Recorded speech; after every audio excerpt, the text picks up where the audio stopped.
Lo Stato vuole che gli veneti lavorino, ma noi siamo stanchi di lavorare per pagare le tasse e poi essere derubati.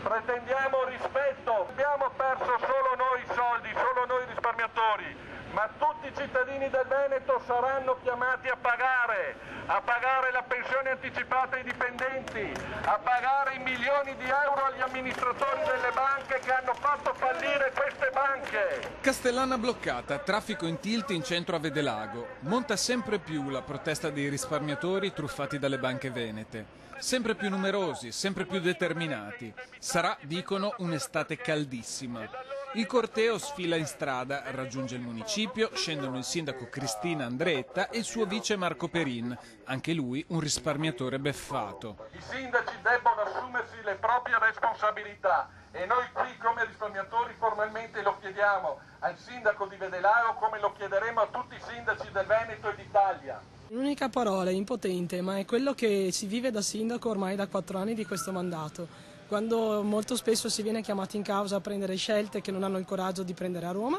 e invece poi ti trovi con le difficoltà di fronte ai tuoi cittadini.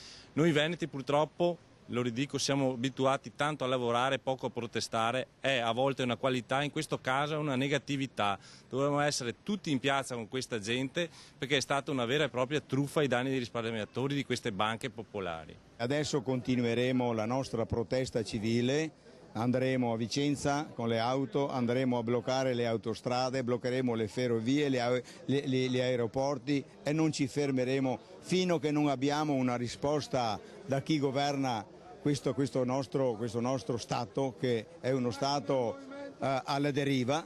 Allora se ci sarà un'apertura possiamo sentire e trattare. Fermi sotto il sole, automobilisti e camionisti sono solidali con i manifestanti.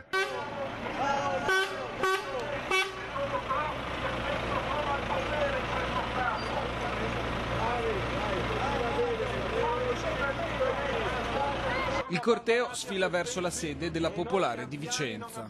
Ci ha fregato tutto, dobbiamo andare a lavorare in pensione per andare avanti. Siamo veramente dei truffati, fregati, tutto ci hanno fatto.